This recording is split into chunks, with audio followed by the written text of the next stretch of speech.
சிவா எங்க? சிவாவா? அவன் இங்க வெளியே.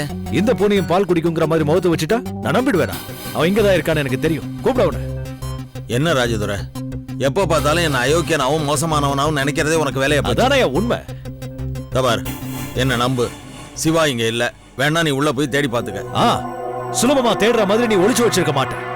இது பாரு சொக்கலிங்கம், நான் இப்ப சொல்ல போற விஷயம் உனக்கு ஏற்கனவே தெரியும். நீ சொன்ன மாதிரி உன் தங்கச்சி மகன் வேலையை கச்சிதமா முடிச்சிட்டான். அவன் தான் என் புவனாவை கடத்தி வச்சிருக்கான்.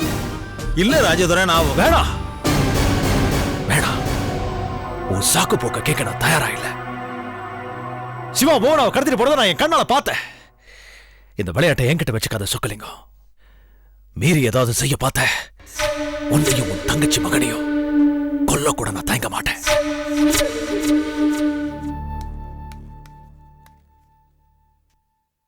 சத்தியமா எனக்கு எதுவுமே தெரியாது. உனக்கு தெரியாம எதுவும் நடந்திருக்காது.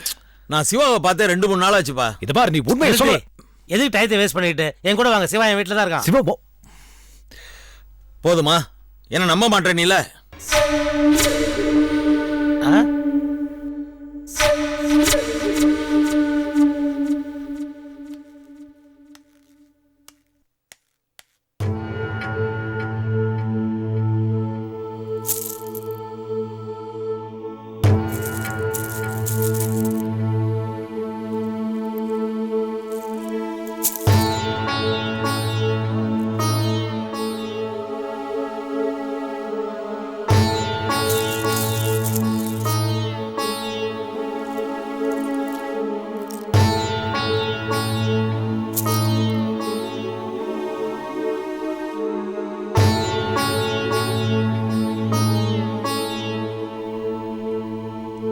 அம்மா, ஜோசியங்கிறது மனுஷனுக்கு நம்பிக்கை தர விஷயம் மட்டும் இல்லை, எச்சரிக்கை பண்ற விஷயமும் தான்.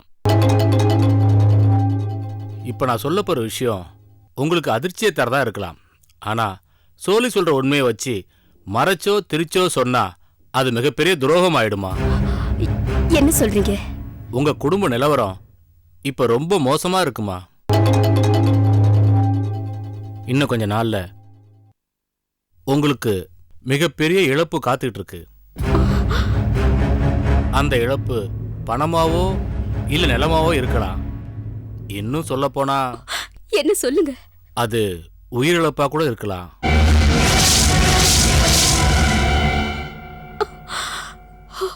ஐயோ, என்னங்க எப்படி சொல்றீங்க? நான் ஒன்னும் இட்டுக்கட்டி சொல்லியம்மா, சோழி சொல்றத சொன்னேன், அவ்வளவுதான். இதுக்கு ஒண்ணு பரிகாரம் இல்லைங்களா? விதிக்கு ஏதம்மா பரிகாரம்? மேல இருக்கிறவன் நம்மளை எல்லாம் பொம்மை மாதிரி வச்சு விளையாடிட்டு இருக்கான்.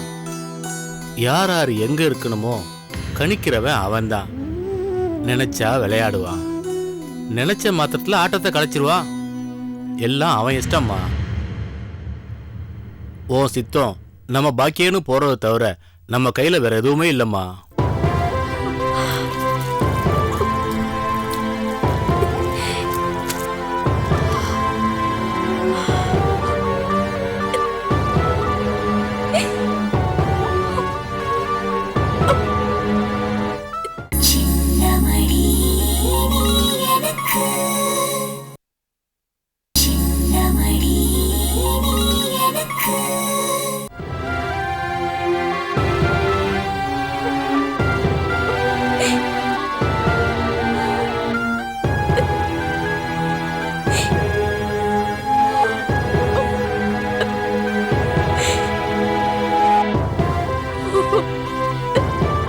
தங்கமணி,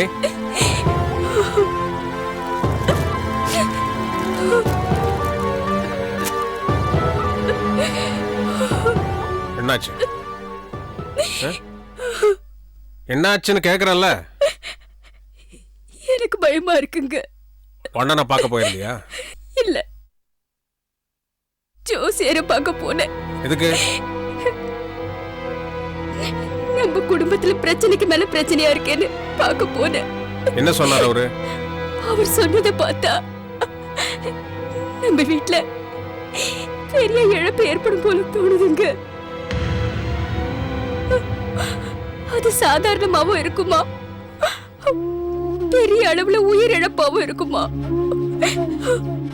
அதுக்கு பரிகாரமும் எதுவும் இல்லைன்னு சொல்லிட்டாருங்க.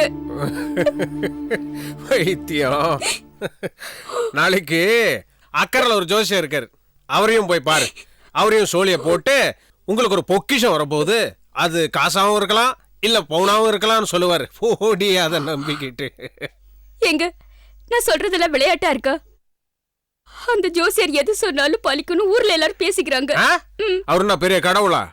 வெறும் ஜோசியர்டி. இந்த பாரு, எதை நம்பணுமோ அது மட்டும்தான் நம்பணும், எதை நம்ப கூடாதோ அதை நம்ப கூடாது. ஜோசியத்து மேல எனக்கு நம்பிக்கை இல்லைன்னு நான் சொல்லல, கடவுள் நம்பிக்கை மாதிரி அதுவும் ஒரு நம்பிக்கை, அவ்வளவுதான். எனக்கு கூட இந்த ஜோசியனுங்க 1000 சொன்னானுங்க, கோட்டை கட்டுவேன் கோபுரம் கட்டுவேன் ஏதோ சொன்னானுங்க. அதுல 3/4 நடக்கவே இல்லை தெரியுமா? அதுல கால்வாசி நடந்திருக்குல்ல, அந்த மாதிரி இதுவும் நடந்துருச்சுன்னா அப்புறம் எதுக்கு நீ தினமும் கடவுளை வேண்டிக்கிற? அவர் காப்பாத்துவாருன்னு தானே. அவர் காப்பாத்தலன்னா அப்புறம் நீ வேண்டிக்கிட்டதுக்கே அர்த்தம் இல்லாம போகும். எல்லாத்துக்கும் அவர் இருக்காரு. கடவுள் மேல பாரத்தை போட்டு வேலையை நீ பாருங்க. ஓ ஓமா.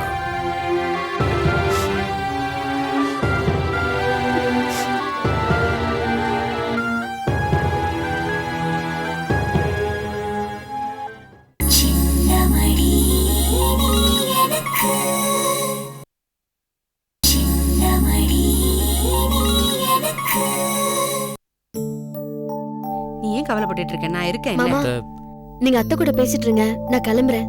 நைட் ஆயிடுச்சுல, பாட்டி என்ன தேடும். வேணாம் மீனா, நானும் வரேன். உன்னை வீட்டுல விட்டுட்டு போறேன். வர அத்தை. சரி கிளம்புங்க. அத்தை நான் இருக்கும்போது நீங்க எதை பத்தியும் கவலைப்படாதீங்க. வர அத்தை. பாத்தீங்களா மிலிட்டரி, நான் சொன்னால சிவா என் வீட்டுல தான் இருக்கான்னு. ஏதோ கேட்கணும், நீங்களே கேளுங்க. உண்மையை சொல்லு சிவா, நீ செய்யற தில்லு முள்ளெல்லாம் உங்க மாம சொக்கலிங்கத்தோட போதனை தானே? இது பாருங்க ராஜ்துரை, வயசுக்கு தகுந்த மாதிரி நடந்துக்கோங்க. என் அப்பா கைக்குள்ள போட்டுட்டா என்ன வேணா பேசலாமா? ஏய், உங்க அப்பா சின்ன பாப்பா பாரு, கைக்குள்ள போட்டுக்கிறதுக்கு.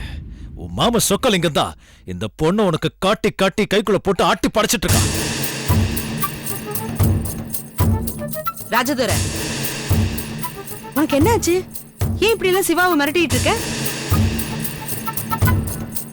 சிவா இங்க இருக்கான்னு இந்த மனுஷன் தானே உன்னை இங்க கூட்டிட்டு வந்தாரு. இல்ல சரோஜா, அப்படிலாம் இல்ல. பேசாத, உன் திருட்டு மொழிய பார்த்தாலே எனக்கு நல்லா தெரியுது. சிவா, உண்மையை சொல்லு, எதுக்கா பூவனாவை கடத்தின? பூவனாவா? யார் அது? என்ன கிண்டலா? பூவனா யாருன்னு உனக்கு தெரியாது? முதல்ல கையடு ராஜ்துரை, உன்னை விட 20 வருஷம் குறைஞ்சவனா. நான் கைய வச்சா என்ன ஆகும்? என்னடா மிரட்டுறியா? கையடா. இந்த செகண்ட்ல இருந்து நான் உனக்கு மரியாதை கொடுப்பேன்னு நினைக்கவே நினைக்காத. எனக்கு உன் மரியாதை தேவையில்லை. எனக்கு தெரிய வேண்டியதெல்லாம் பூவனாவை நீயும் உன் மாமனும் எங்க கடத்தி வச்சிருக்கீங்கன்னு தான். ஏய், உன்னோட மூளை என்ன முழங்கி போச்சா? ஒரு தடவை சொன்னா உனக்கு புரியாது? எனக்கு பூவனா யாரையும் தெரியாது. இது பாரு ராஜதுரை, சிவா சொல்றதா உண்மை. புவனாவை இவனுக்கு எப்படி தெரியும்? தெரியும், இவனுக்கு எல்லாம் தெரியும். இவன் பூவனாவை சென்னையில கடத்திட்டு போறத நான் என் கண்ணால பார்த்தேன்.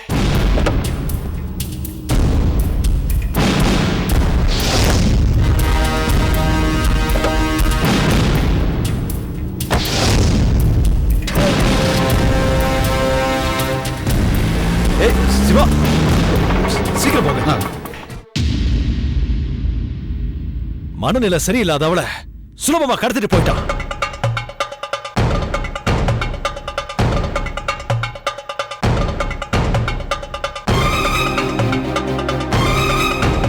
ஏய் சிவா, இப்படிலாம் கூட செய்வியா நீ? கொஞ்சம் சும்மா இருக்கிறீங்களா? இத பாரு ராஜதுரை, நீ நினைக்கிற மாதிரி எல்லாம் சிவா இல்ல. அதுவும் இல்லாம புவனா யாருன்னு சிவாவுக்கு தெரியாது. ஐயோ, நான் என் கண்ணால பார்த்தேன்னு சொல்றேன் இல்ல. சிவா, உண்மையை சொல்லு, புவனா எங்க கடத்தி வச்சிருக்கீங்க? மாமா சொன்னாங்கிறதுக்காக கடத்திருக்கேன். இப்ப எதுவுமே தெரியாத மாதிரி 2 பேரும் டிராமா போட்டீங்க. ஆமாண்டா, நான் தான் கடத்தி வச்சிருக்கேன். இப்போ என்ன? அப்புறம் ஏன்டா போய் சொன்ன? புவனாவுக்கு மட்டும் ஏதாவது ஒண்ணு ஆச்சு, குடும்பத்தையும் ஒழிச்சு. இந்த தடவை நீ கைய வச்ச அப்படியே உன் கைய உடைச்சிடுவேன். என்ன ஓர மிரட்டுற? புவனாக்கு நீ யாரா? உனக்கு அவளுக்கு என்ன சம்பந்தம்? நெருப்போட விளையாடுற சிவா, நான் கேட்ட கேள்விக்கு மட்டும் பதில் சொல்லு. புவனா எங்க இருக்கா? எங்க கடத்தி வச்சிருக்க? என்னோட கேள்விக்கு நீ இன்னும் பதில் சொல்லியே. புவனா யாரு? உன் தங்கச்சியா இல்ல பொண்டாட்டியா இல்ல வேற?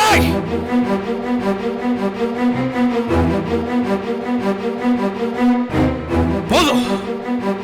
இதுக்கு மேல ஒரு வார்த்தை பேசுன கேட்டுட்டு சும்மா இருக்க மாட்டேன். என்ன பேசுற நீ? இப்ப நீ பேசுறிய இந்த வார்த்தை, இதுக்கு வாழ்நாள் பூரா நீ அனுபவிக்க போறடா. இந்த பொண்ணை நீ கல்யாணம் பண்ணிக்க முடியாத அளவுக்கு என்ன செய்ய முடியும்டா? ஏய் ராஜதுரை, என்ன பேச்சு பேசுற? உன்னோட குறி அந்த ரெண்டு பெரிய மனுஷங்க தான். முட்டாள்தனமா சிறுசுங்களை எதுவும் செய்ய பார்க்காத. 10 நிமிஷத்துக்கு முன்னாடி தான் இவங்க கிட்ட சொன்னேன், உங்க கல்யாணத்தை நான் நடத்தி வைக்கிறேன், எந்த கொம்ப வந்தாலும் அவனை நான் பாத்துக்கிறேன்னு. அப்பனுங்க மேல இருக்கிற விரோதத்தை அவங்களோடவே தீர்த்துக்க. அதுக்கு நான் உனக்கு துணையா இருக்கேன், இருப்பேன். அத்தை, என்ன சொல்றீங்க அத்தை? நீங்க பேசுறதெல்லாம் பார்த்தா பூனாவை உங்களுக்கு தெரியும்னு தோணுது. சொல்லுங்க அத்தை, யார் அந்த பூனா? இந்த ஆள் எதுக்காக அவளுக்காக வக்காலத்தை வாங்கிட்டு இருக்காரு? பெரிய மனுஷங்கன்னு ஏதோ சொன்னீங்க, யார் அவங்க?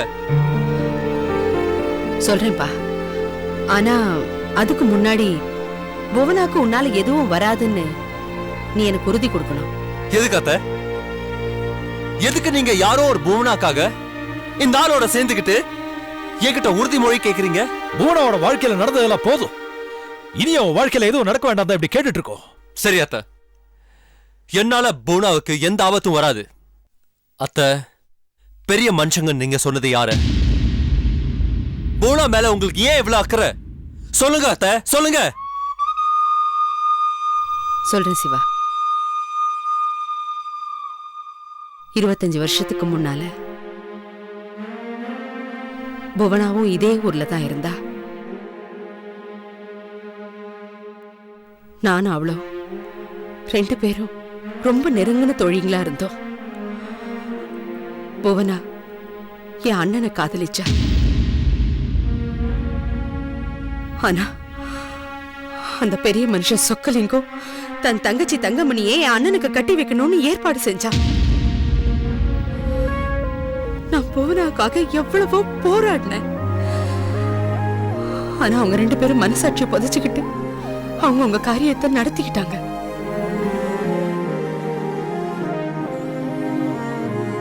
உங்க அப்பாவுக்கு கல்யாணம் நடக்கிற முதல் நாளே புவனாவை அந்த சொக்கலிங்கம் எங்கேயோ கடத்திட்டு போய் வச்சுட்டான்.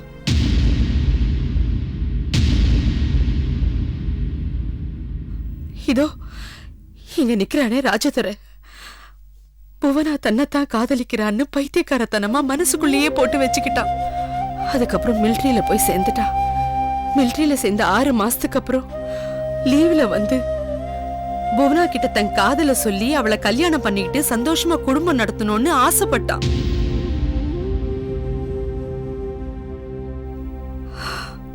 ஆனா எதிர்பாராத விதமா பாகிஸ்தான் ஜெயில மாட்டிக்கிட்டான். 25 வருஷம் கழிச்சு இங்க வந்து பார்த்தவனுக்கு பெரிய அதிர்ச்சியா இருந்தது. புவனா இங்க இல்லைங்கிறது ஒண்ணு, இன்னொன்னு அவன் மனநல சுத்தமா பாதிக்கப்பட்டு இருக்குங்கிறது.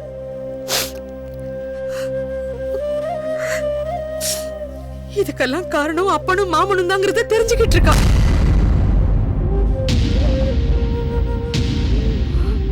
அந்த 2 பெரிய மனுஷங்களும் இந்த ஊருக்கு முன்னாடி தான் செஞ்ச அயோக்கியத்தனத்தை ஒத்துக்கிட்டு உன் அப்ப புவனாவை பொண்டாட்டியை ஏத்துக்கிட்டு தாலி கட்டணுங்கிறதுக்காகத்தான் இந்த நிமிஷம் வரைக்கும் ராஜதுரை போராடிக்கிட்டு இருக்கான். நம்ப முடியல அத்தை. யார நான் அயோக்கியனும் மருடனும் நினைச்சுக்கிட்டு இருந்தனோ அவர்தான் உண்மையான மனுஷன். யார நான் உத்தமர்னு கொண்டாடிக்கிட்டு இருந்தனோ அவர் சுத்தமான சுயநலவாதின்னு எனக்கு இப்போதான் புரியுது. இப்ப சொல்லு சிவா, புவனாவை எங்க கடத்தி வச்சிருக்க? எதுக்காக கடத்தி வச்சிருக்க? கவலைப்படாதீங்க ராஜ்துரை, புவனா பத்திரமா அவங்க இருந்த பழைய ஹாஸ்பிட்டல்ல இப்ப இருக்காங்க. நான் உங்களை கடத்தல, ரோட்ல தெரிஞ்சுக்கிட்டு இருந்த உங்களை காப்பாத்தி கூட்டிட்டு போனேன்.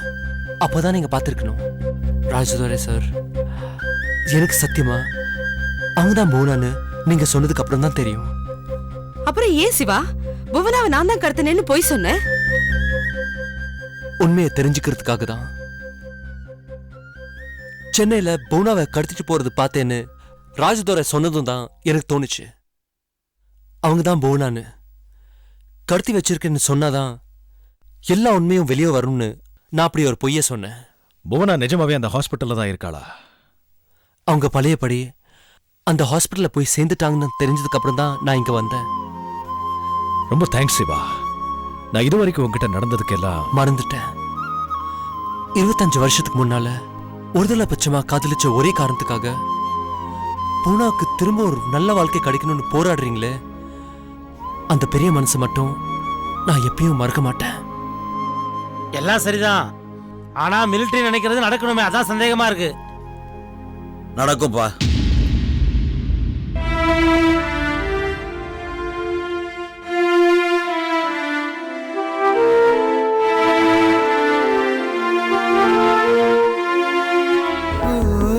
மின்னல் ஒளி விழியாலே நெஞ்சை நீ திறந்தா,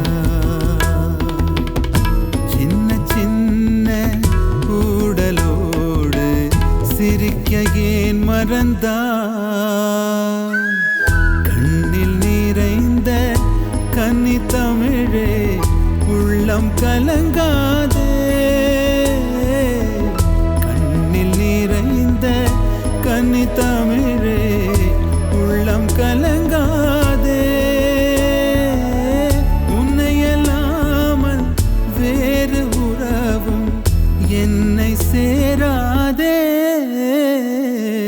காற்றும் நானும் காத்து கிடந்த தனிமை தீவினிலே